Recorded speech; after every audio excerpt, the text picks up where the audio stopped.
बिस्मिल्लाहिर्रहमानिर्रहीम। अस्सलाम वालेकुम स्टूडेंट्स। आज के वीडियो लेक्चर्स में हम समझेंगे कि हमारे पास इलेक्ट्रिक फ्लक्स क्या होता है। इस वीडियो में हम समझेंगे इलेक्ट्रिक फ्लक्स के बारे में। इलेक्ट्रिक फ्लक्स को बड़े डिटेल के साथ हम पढ़ने की कोशिश करेंगे और इनसे रिलेटेड जितना भी कंसेप्ट है, ठीक है, उन सब पर हम डिटेल से बात करेंगे। एमडीकेट के पॉइंट ऑफ व्यू से भी इसको हम देखने की कोशिश करेंगे। तो अगर आपको इलेक्ट्रिक फ्लक्स जो है उसको सही तरीके से समझना है तो आपको ये वीडियो पूरी देखनी है, आपने स्किप बीच में से नहीं करना है, क्योंकि बहुत सारे पॉइंट जो है वो आपसे निकल जाएंगे। सबसे पहली बात स्टूडेंट्स, ये जो इलेक्ट्रिक फ्लक्स है, पहले हम फ्लक्स पर बात करेंगे। फ्लक्स एक लैटिन वर्ड है और इसका मतलब है फ्लो। कोई भी चीज़ अगर आपके पास फ्लो कर रही है तो इसको हम फ्लक्स कहेंगे, ठीक है। इसको हम लैटिन में फ्लक्स कह सकते हैं। लेट सपोज मेरे पास ये एक पाइप है, ठीक है, और ये पाइप का क्या है, मेरे पास एक क्रॉस सेक्शन है और इस पाइप से पानी जो है गुजर रहा है, ठीक है। इस क्रॉस सेक्शन से पानी गुजर रहा है, ठीक है। इस पाइप के क्रॉस सेक्शन से पानी गुजर रहा है। तो याद रखिए स्टूडेंट्स, अगर किसी ख़ास एरिया से आपके पास कोई चीज़ फ्लो कर रही है तो हम उसको फ्लक्स कह सकते हैं। तो यहाँ पर मैं कह सकता हूँ कि ये जो मेरे पास है ये वाटर फ्लक्स है, ठीक है। क्लियर हुआ। अब यहाँ पर ज़रा देखिए कि हम तो बात कर रहे हैं इलेक्ट्रिक फ्लक्स के, तो इसका मतलब है कि ये फ्लक्स होंगी, कोई चीज़ फ्लो करेगा और वो कौन फ्लो करेगा, इलेक्ट्रिक फ्लक्स होगी, मतलब यहाँ पर इलेक्ट्रिकल फ्लो होगा। अब इलेक्ट्रिकल फ्लो किस चीज़ का होगा, तो जाहिर सी बात है इलेक्ट्रिक फील्ड में हमारे पास इलेक्ट्रिक फील्ड लाइंस होती है। तो ये इलेक्ट्रिक फील्ड लाइंस की फ्लो होगी किसी खास एरिया से, और इसको हम क्या कहेंगे, इलेक्ट्रिक फील्ड कहेंगे। तो इसको ज़रा यहाँ पर समझे। लेट अस कंसीडर कर ले कि ये मेरे पास एक यूनिफॉर्म इलेक्ट्रिक फील्ड है। यूनिफॉर्म इलेक्ट्रिक फील्ड का मतलब यहाँ पर ये है कि यहाँ पर एक पॉजिटिव चार्ज प्लेट है जिसको मैं यहाँ पर ड्रॉ नहीं कर रहा, और यहाँ पर एक नेगेटिव है, तो इस तरीके से जो है फील्ड लाइंस फ्लो करेगी। अब अगर मैं यहाँ पर एक ख़ास किस्म का एरिया कंसीडर करूँ, लेट सपोज मैंने ये एरिया कंसीडर कर दिया, ठीक है। अब इस एरिया से जितने भी नंबर ऑफ फ्लक्स पास होंगे, इस खास एरिया से जितने भी नंबर ऑफ फ्लक्स परपेंडिकुलरली पास होंगे, हम कहेंगे कि ये इलेक्ट्रिक फ्लक्स यहाँ से पास हो रहे हैं, इलेक्ट्रिक फील्ड फ्लो कर रहा है, ठीक है। अब इसकी फिजिकल डेफिनेशन ये होगी हमारे पास कि the number of electric fields line, electric field, the number of electric field lines passing through a certain area perpendicularly। इस certain area इस certain area से जितने electric line electric field lines pass हो रही है उतना वो हमारे पास क्या कहलाएगा, फ्लक्स कहलाएगा। तो यहाँ पर फ्लक्स कितना होगा, तो 3 लाइनें पास हो रही है परपेंडिकुलर, 1 2 3, तो यहाँ पर फ्लक्स हमारे पास हो जाएगा 3। बात आई समझ में।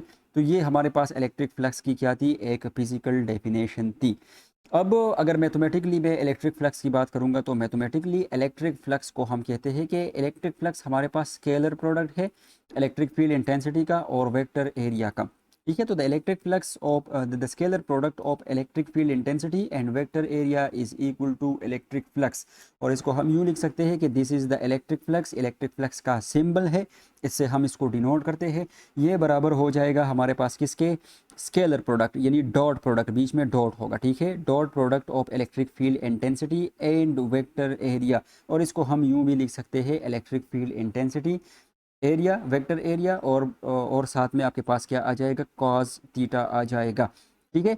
तो ये आपने सेकंड चैप्टर में पढ़ा होगा, फर्स्ट ईयर के सेकंड चैप्टर में पढ़ा होगा कि डॉट प्रोडक्ट क्या होता है, क्रॉस प्रोडक्ट क्या होता है। अगर आपको आइडिया नहीं है तो आप प्लेलिस्ट में जाइए, वहाँ पर स्केलर प्रोडक्ट और वेक्टर प्रोडक्ट की वीडियो देखिए, तो आपको समझ में आ जाएगा कि यहाँ पर ये स्केलर प्रोडक्ट और वेक्टर प्रोडक्ट का क्या मतलब होता है और कास थीटा इसके बीच में क्यों आता है। बहरहाल मैं आपको आगे जाके समझाऊंगा कि यहाँ पर ये कास थीटा क्यों आई है और हमें कैसे पता चला कि ये फ्लक्स जो है हमारे पास स्केलर प्रोडक्ट है इलेक्ट्रिक फील्ड का और एरिया का। आगे जाके इस पर डिस्कशन होगी। अभी के लिए हम जो है देखेंगे कि ये इलेक्ट्रिक फ्लक्स जो है ये डिपेंड किस किस चीज़ पर कर रहा है, ठीक है। तो इलेक्ट्रिक फील्ड की डिपेंडेंसी हम देखेंगे कि इलेक्ट्रिक फील्ड किस किस चीज़ पर डिपेंड कर रहा है। तो सबसे पहली बात, अगर इस फार्मूले में आप देखेंगे तो इस फार्मूले में सबसे पहली बात ये डिपेंड कर रहा है इलेक्ट्रिक फील्ड पर।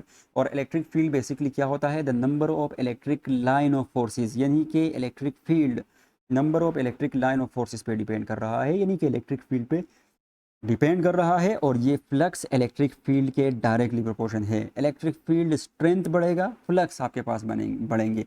अगर number of lines, electric field strength बढ़ेगा तो number of lines per unit area आपके पास क्या हो जाएगी, बढ़ जाएगी। जिससे हम कह सकते हैं कि इलेक्ट्रिक फ्लक्स बड़े हैं। इलेक्ट्रिक फ्लक्स भी तो नंबर ऑफ लाइन है, ठीक है। अब इलेक्ट्रिक फील्ड जो है वो ड्यू टू पॉइंट चार्ज जो है वो हमारे पास बराबर होता है 1/4 pi epsilon naught Q divided by R square. तो अगर इलेक्ट्रिक फ्लक्स डायरेक्टली प्रोपोर्शन है इलेक्ट्रिक फील्ड है, तो इसका मतलब है कि ये जो फ्लक्स होगा ये डायरेक्टली प्रोपोर्शन होगा सोर्स चार्ज के, ठीक है। ये सोर्स चार्ज के भी डायरेक्टली प्रोपोर्शन होगा। जितना बड़ा सोर्स चार्ज आपके पास होगा उतने ज़्यादा लाइनें जो है उस सोर्स चार्ज से निकलेगी, और जितनी ज़्यादा लाइनें होगी, लाइनों की डेंसिटी ज़्यादा होगी, तो उतनी ज़्यादा लाइनें जो है वो किसी स्पेसिफिक या किसी सर्टन एरिया से पास होगी। तो ये डायरेक्टली प्रोपोर्शन है सोर्स चार्ज के, टेस्ट चार्ज के नहीं। और इसके अलावा ये इन्वर्स स्क्वायर लॉ भी ओबे करता है, ठीक है। तो अगर अगर अच्छा यहाँ पर फ्लक्स के फार्मूले में आपको सोर्स चार्ज और इसके अलावा जो है आर नज़र नहीं आ रहा है, डिस्प्लेसमेंट बिटवीन चार्जेस नज़र नहीं आ रही है, ठीक है, लेकिन ये डिपेंड करता है इस ई के थ्रू। तो सबसे पहले ये डिपेंड करता है इलेक्ट्रिक फील्ड इंटेंसिटी पर, और फिर इलेक्ट्रिक फील्ड इंटेंसिटी के अंदर ये डिपेंड करेगा किस पे, सोर्स चार्ज पे, और ये इन्वर्स स्क्वायर लॉ को ओबे करेगा। जी तो स्टूडेंट्स ये दूसरा डिपेंड करेगा किस पर, ये दूसरा डिपेंड करेगा वेक्टर एरिया पर। तो अब वेक्टर एरिया क्या होते हैं, चले इसको समझते हैं। देखिए वेक्टर एरिया जो हमारे पास है, तो लेट अस कंसीडर कर ले कि ये मेरे पास एक सरफेस है, ठीक है। और ये सरफेस जो होगा ये कैसा सरफेस है, तो ये हमारे पास है 2D सरफेस, सही है। या इसको मैं कह सकता हूँ ये एक प्लेन सरफेस है, ठीक है। अब इस प्लेन सरफेस की एरिया अगर मैं मालूम करूँगा, स्केलर एरिया, तो मैं क्या करूँगा, इसके एक साइड को दूसरे साइड से मल्टीप्लाई कर दूंगा, तो इसके बीच में ये वाला एरिया मेरे पास आ जाएगा, सही है। और वो इस एरिया का क्या होगा, मैग्नीट्यूड होगा, ठीक है।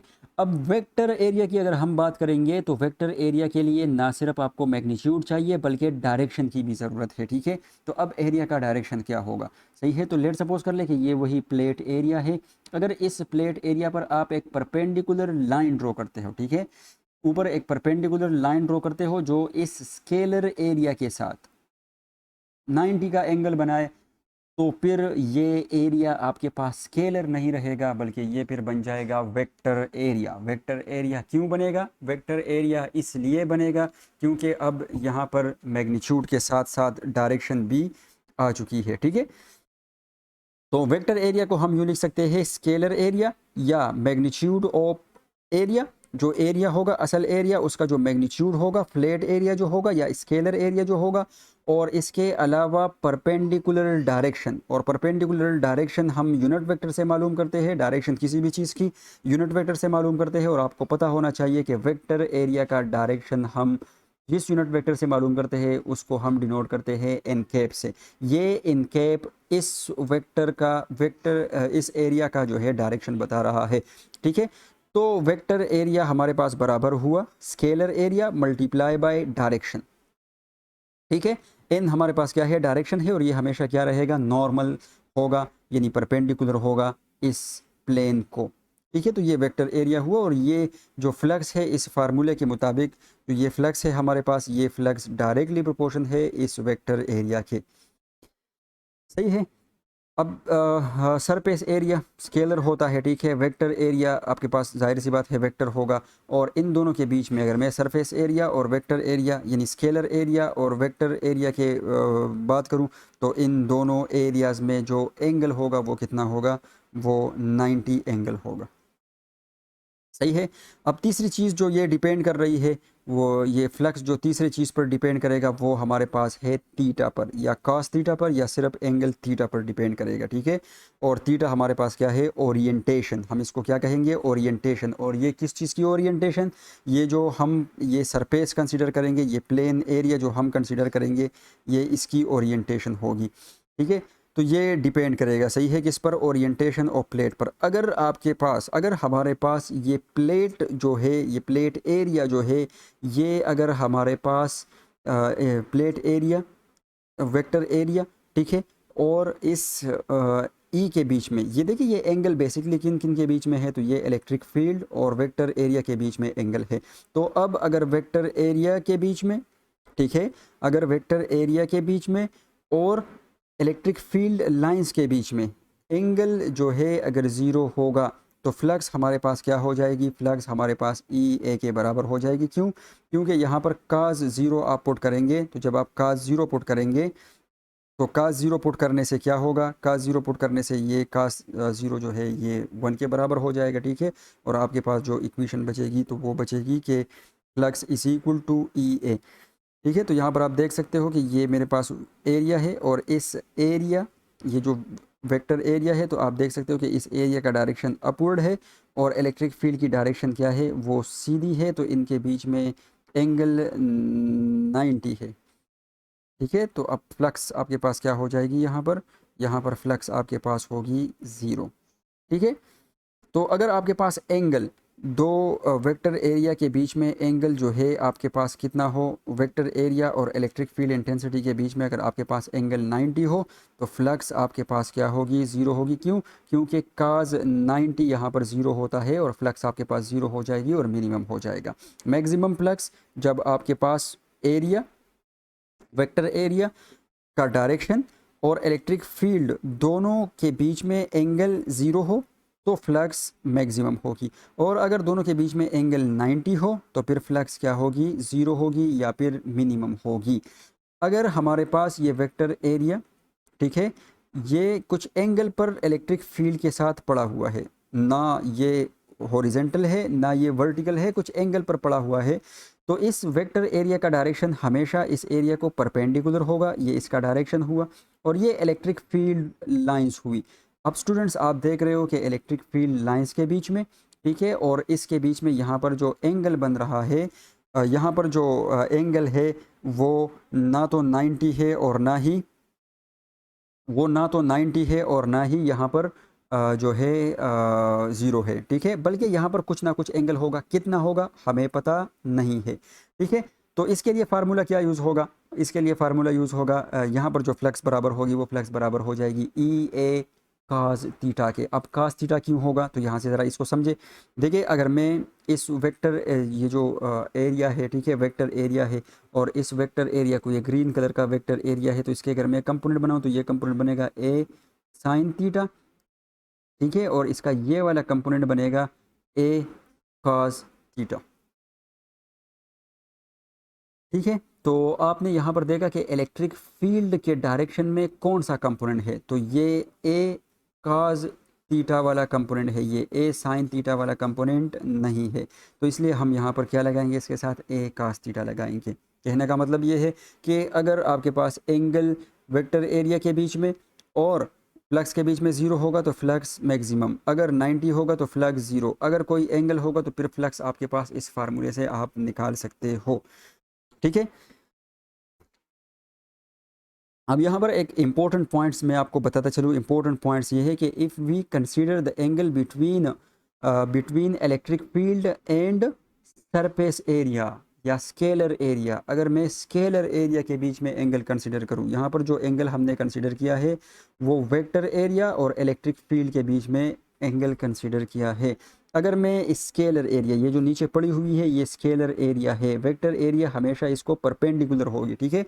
तो अगर मैं स्केलर एरिया के बीच में एंगल और इलेक्ट्रिक फील्ड के बीच में एंगल कंसीडर करूँगा तो फिर मुझे जो है इस इक्वेशन को यूँ लिखना पड़ेगा, फ्लक्स के इक्वेशन को ई ए साइन अल्फ़ा लिखना पड़ेगा या साइन थीटा लिखना पड़ेगा। अब कॉस थीटा हम नहीं लिखेंगे। ये कब होगा, जब हमारे पास ये एरिया वेक्टर एरिया नहीं स्केलर एरिया होगी, हमारे पास रिजल्ट सेम आएगी दोनों फार्मूले से।